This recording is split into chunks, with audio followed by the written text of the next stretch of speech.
What's up, guys?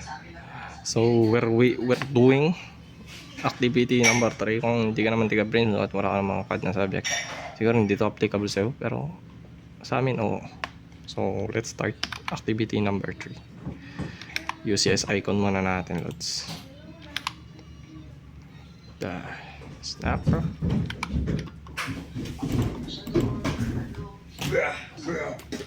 UCS con. UCS con. Tanggalin ko muna yung origin, nakakasar eh. So, natanggalan natin yung origin. Let's put an align. Sige, sa origin tayo. Hashtag inta. And mag-orto tayo, guys. Nag-orto tayo. So, ang ating sukat ng box sa gitna. Sa box tayo na gitna mag-start. So, meron tayong 2.75 ranked with tandit. So, ayun na. Angat natin ang zoo. 2 yun, diba? Tama. Isin nyo. Tapos 2.75 inta. And connect lang natin. Endpoint. Enter. Oh. May box na tayo, boy. Ito na yung gitna natin. So, okay. Since meron na tayong gitna box. Ang coordinates na isi-send ko, ito. Nakita nyo itong papel na to. Ito, mag-start yan dito sa endpoint. So, kung ako sa inyo, on nyo na dito yung endpoint. Pag hindi nyo pa alam, on nyo dito. Makikita nyo naman dito. Ayan, endpoint something. Ayan. Kompleto yan. So, may midpoint din dito. Extension. Ayan, intersection check na rin yan kung gusto nyo. So, let's line muna. Line. Enter. So, sa endpoint natin ilagay. First na sukat dito, pababa. May arrow naman yan, guys. So, sundan nyo na lang yung arrow, 25. Dito tayo mag-start ng 25. Tapos dito, pa right side daw, 2.75. Enter lang, angat lang. Meron tayong paangat naman, 3.25. Tapos, 2.5. Sundin nyo lang yan, guys. Kasi, di naman mahirap sundin yan eh. Tapos pagka 2.5, left naman daw 0.718. Enter. So, meron din tayo dito at noon 3 pa daw, 3 ulit, 3 tapos 2.5. Ash, ando natin 3. Ay.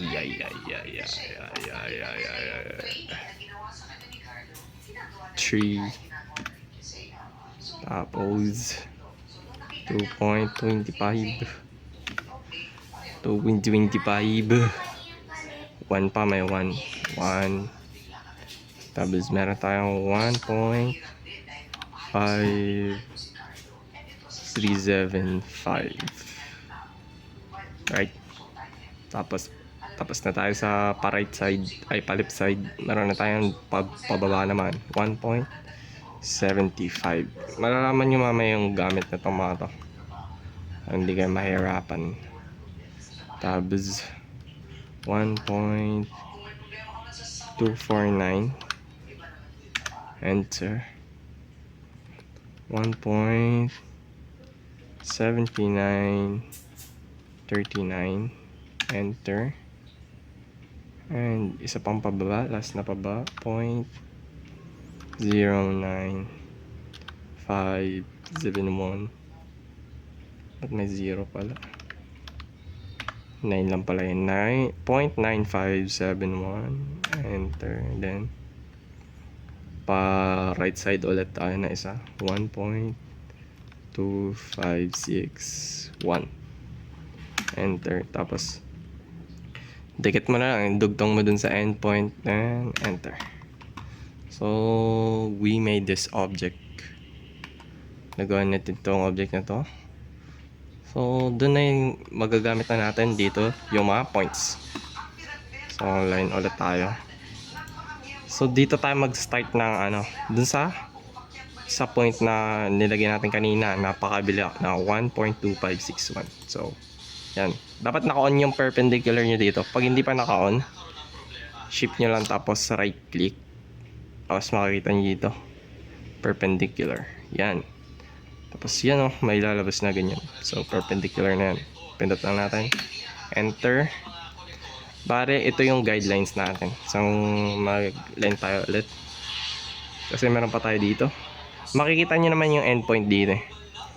Pag nakita nyo may ano, may box tapos may pa-cross sa gitna. Yun yung mga endpoints. So, pindutan lang, hanapin mo lang yung mga endpoints tapos i-perpendicular mo. Yun. So, diba, based sa drawing, ito yung 120 degrees, ay 102 degrees, tapos ito 35 degrees. So, since nasukat na natin yan, ang gagawin na lang natin is, gagawin na lang tayo ng lines. So, double ano na to. So, mag-line tayo. Hanapin nyo lang yung endpoint dito kasi sakto yun eh. Yan, yung endpoint na to. Hanapin yung ito yung pinakababang endpoint to eh. Tapos ito yung endpoint na need natin. So, pindot tayo niyan. Tapos, dito sa intersection, pindutin natin yung intersection. Then, dito sa endpoint dito. I-connect natin dito. So, diba? Nakikita nyo yung drawing natin na pinagayahan. Tignan nyo na lang. Meron kayo yan. Alam ko. Tapos, okay na to. So, magla-line tayo ulit for guideline. Line type. So, dito yung 1 eh. Dito. Tapos, i-perpendicular lang natin siya. Enter. Then, magla-line tayo ulit. Hanapin nyo lang yung endpoint. So, ito yung endpoint na ano, kanina na 1.75 na baba. I-perpendicular nyo lang ulit. Enter. Then, based dun sa drawing, diba? Ito yun eh. Yung line ulit tayo. Connect mo dito. Tapos dun sa 1. Hindi dito ah. Dito sa 1. Para hindi kayo malito, buran nyo tong... Tapos kasi tapos na to eh. Ito yung sa gitna dito. Pwede nyo tanggalin dyan. Erase nyo lang. Para hindi kayo malito. Ito, kukonect nyo lang dito sa 1. Then, meron tayo doon mga guidelines pa ulit. Hanapin nyo lang ulit yung mga endpoints. Oh, may endpoint tayo. Ito yung 2 eh. Endpoint. Enter. Tapos, hanapin nyo yung 3 na endpoint. Yan. Enter. Line ulit. May isa pang endpoint dito. Yan, endpoint. Yung perpendicular, important yun guys. Tandaan nyo. Tapos, mag-line tayo ulit. Line. Tapos, di ba ito yun? Connected dito. And, ito, intersection dito. Tapos, straight yan dito guys. Tapos, di ba ito may pag ganito tayong angle. Dito lang yun, sa endpoint na lang. I-connect na lang dito sa endpoint. Kaya, mahalaga tong ano, ito, mahalaga tong mga coordinates natin. Sundin nyo lang yun. And makukuha nito. Tapos, ito, meron pa tayo dito, di ba? Endpoint ulit. Ay, hindi. Alam ko hindi dito eh. Kasi 70. Meron pa tayo ditong point. Dito, sa endpoint na to. Yan yung kaninang 2.25, di ba? Kung naalala nyo. Ay, 2.5 kung naalala nyo. Tapos, enter nyo lang. So, ang gagawin naman natin dito, yung arc. So, pindutin nyo lang yung arc. Marami kayong pagpipilian. Hanapin nyo yung start and radius. So, pipiliin naman tayo ng start. Itong start, yung endpoint na to. Yung end natin, ito. Tapos, punta tayo sa ganyan. So, ito type na lang natin yung radius natin ha, which is 3. Enter. So, nakita nyo, nandito na yung object natin. Kailangan na lang natin is linisin yan. So, linisin na natin. Pindutin nyo lang yung mga lines na unnecessary. Medyo matrabaho to kasi marami tayong ginawa kanina. Pero it pays off naman. Pindutin nyo muna lahat. Select nyo yung mga unneeded na line.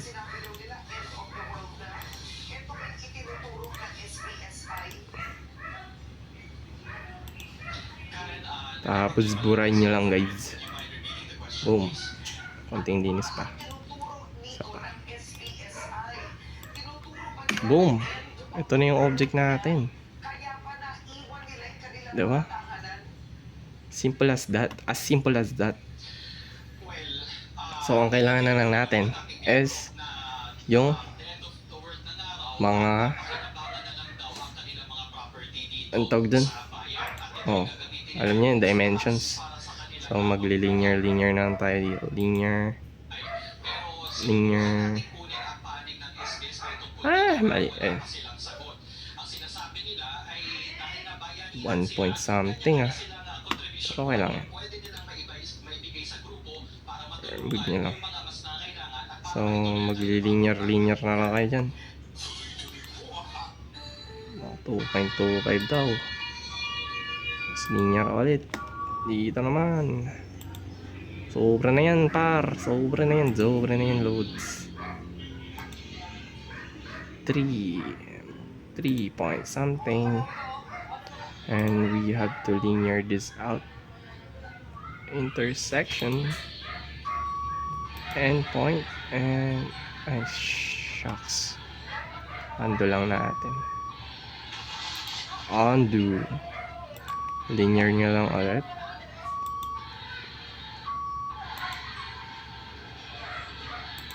Oh. So, connect nyo dito.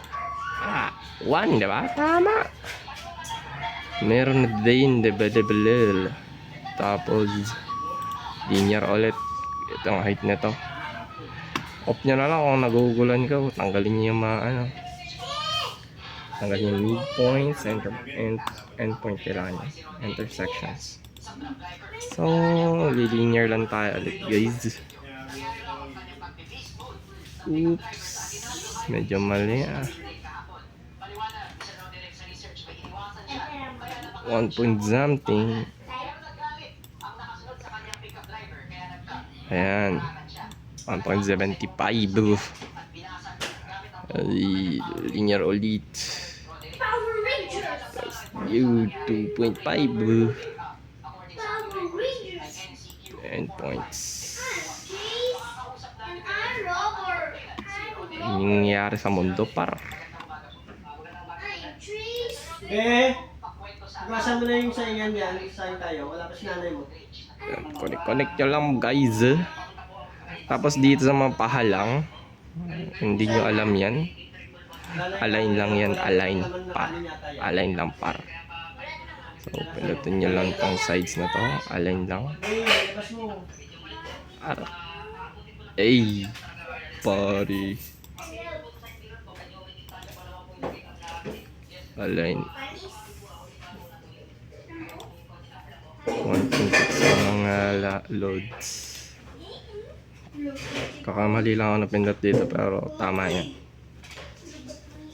Balik natin ulit. Kasi kilala ko kayo. Hindi kayo satisfied. Maglinear muna tayo. Tama na.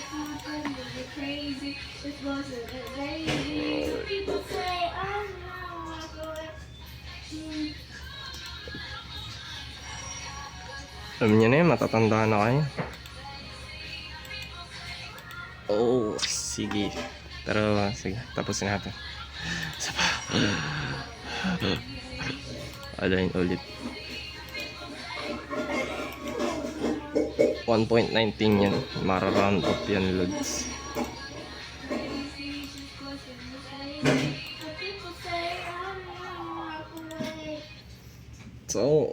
So, nagtataka, kailangan nyo, may line tayo dito, di ba? Pero hindi lang basta-basta line yun. So, magla-line muna tayo. Line. Nakita nyo may broken line yun, di ba? Tuturo ko sa inyo pattern. Broken line, enter. Tapos, mag-line type kayo. Line type. Sa line type, pindutin nyo tong load. Hanapin nyo ang hidden. Ayan, hidden times 2. Hidden times 2. Okay nyo lang. Mapupunta na kayo dito. And okay nyo lang guys. Select yung object nyo. Hanapin nyo hidden. Wala. Meron ka ng hidden line. And meron pala tayong angular dito. Datin nyo lang 2. Okay. Okay, nakuha na. Angular pa ulit. Isa pang angular. Angular ulit pa. Dito naman. Oh, 35. Wow, ayoko nga. Kayo na lang mag-ayos. So, ayusin natin yung kulay natin kasi dapat red. Modify. Hanapin nyo dito yung primary units muna. Hanapin nyo yung decimal. Hanapin nyo yung dalawa lang yun, di ba? Dalawa yun. Tapos, lines. Color, red na tayo. Red. Tapos sa text din tayo color din tayo doon. Red lang din. Ayan, namumula na lahat. Close all.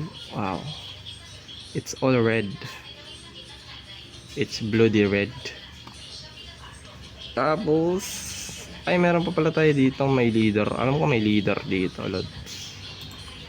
Leader pa yun. Okay na yan. May leader tayo dito. Leader ba yun? Tama. Hanapin ka lang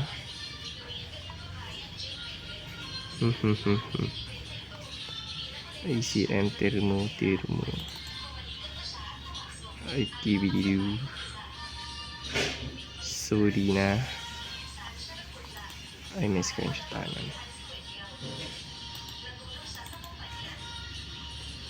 ayun, leader nga, leader line nga boss, leader line lang. So leader lang, pindot lang kayo ng leader, pindot nyo dito.